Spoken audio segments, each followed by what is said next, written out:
यह कहानी है एक छोटे से गांव सुंदरपुर की, जो जंगलों और रहस्यमयी कथाओं से घिरा हुआ था।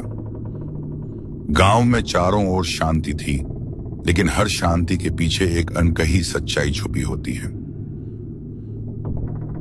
गांव के बुजुर्ग अक्सर एक कहानी सुनाते थे, एक खूबसूरत पिशाचिनी की। यह पिशाचिनी न केवल देखने में अप्सरा जैसी थी, बल्कि उसकी आवाज इतनी मधुर थी कि जो भी उसे सुन ले वह उसका दीवाना हो जाए। लेकिन उसकी सुंदरता के पीछे एक खौफनाक सच छुपा था।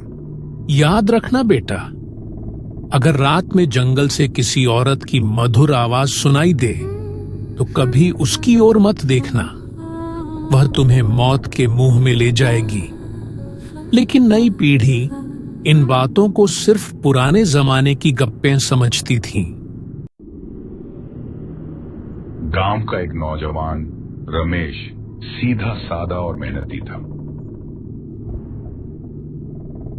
एक शाम वह खेत से देर से लौट रहा था। रास्ता जंगल से होकर गुजरता था। आसमान में चांदनी फैली थी और चारों ओर हल्का अंधेरा छा गया था। तभी रमेश को एक मधुर आवाज सुनाई दी।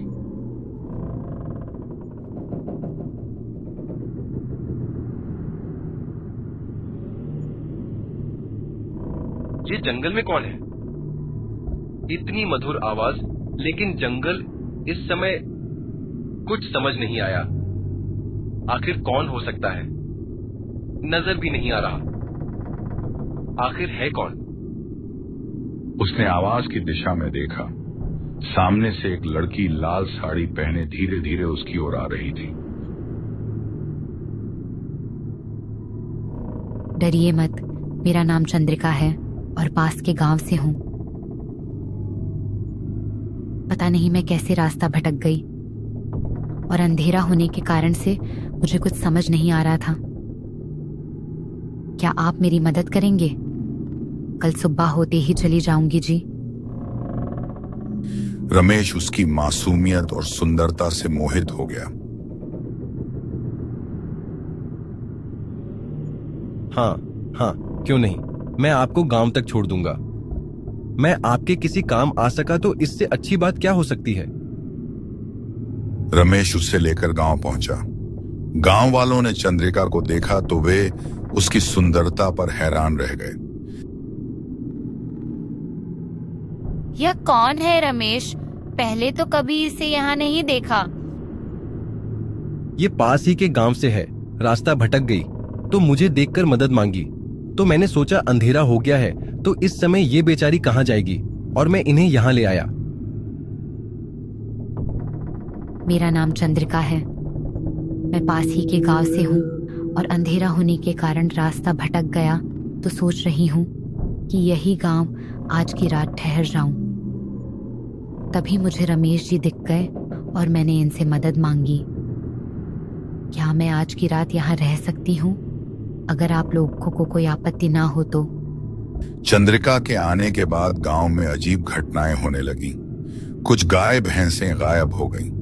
रात में गांव वालों को किसी के गाने की आवाज सुनाई देती।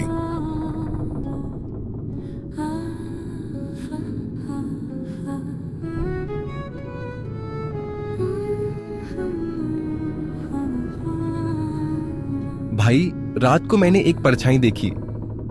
वह बहुत तेजी से बिजली की तरह भागी। मुझे कुछ अजीब सा महसूस हुआ। ऐसा लग रहा था जैसे कुछ गलत होने वाला है। मैंने कहा था ये औरत कुछ अलग है। उसकी आंखें आम इंसानों जैसी नहीं लगती। रमेश ने यह सब सुना, लेकिन उसने इन बातों को नजरअंदाज कर दिया। वह चंद्रिका से मिलने लगा और धीरे धीरे उसके जादू में फंसता गया।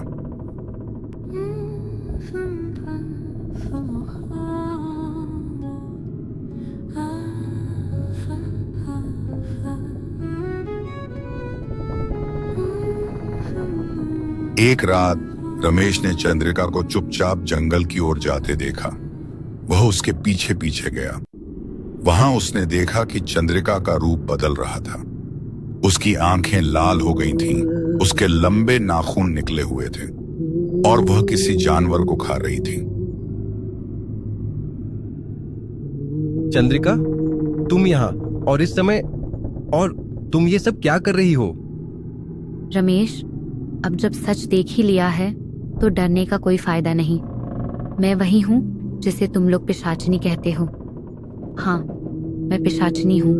तुमने शायद पिशाचिनी को पहली बार अपनी आंखों के सामने देखा है। तुमने मुझसे झूठ कहा और गांव वालों को भी धोखा दिया। झूठ? मैंने कभी नहीं कहा कि मैं इंसान हूँ। लेकिन रमेश, तुम मेरे खास हो। मैं तुम्हें कुछ नहीं करूंगी और बाकी सब मेरे लिए सिर्फ और सिर्फ शिकार हैं, सिर्फ शिकार। जब रमेश ने यह बात गांव में बताई तो सब चौंक गए।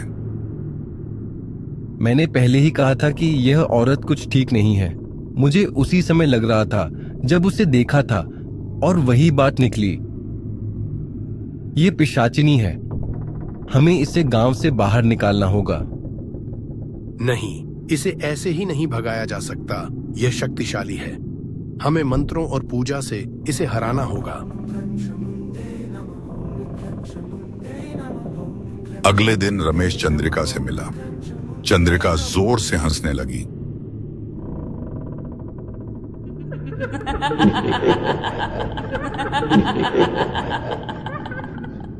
तुम अगर मुझसे प्यार करती हो, मेरी इज्जत करती हो, तो यहां से चली जाओ और फिर कभी यहां मुड़कर वापस मत आना।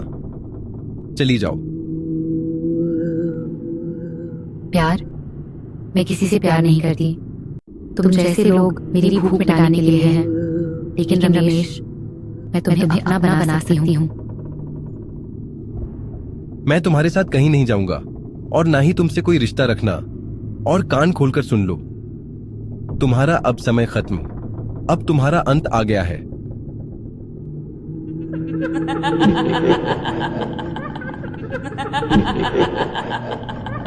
तुम सब मुझे हरा नहीं सकते।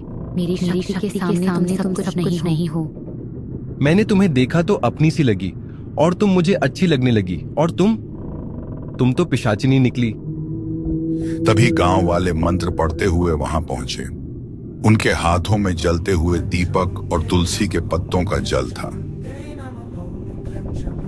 मंत्रों और पूजा के प्रभाव से चंद्रिका कमजोर पड़ने लगी।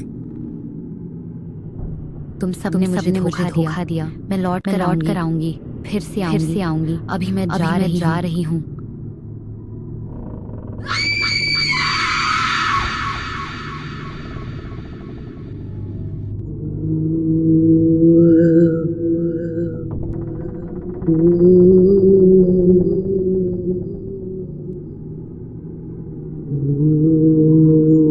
एक भयंकर चीख के साथ वह गायब हो गई।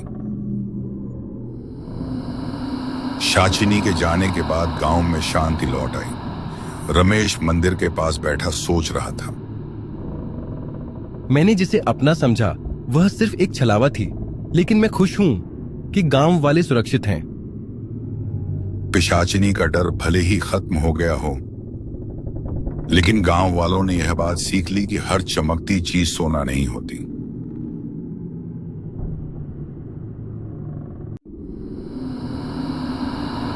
क्या आप ऐसी और कहानियां सुनना चाहेंगे? सब्सक्राइब करें और इस वीडियो को लाइक करें।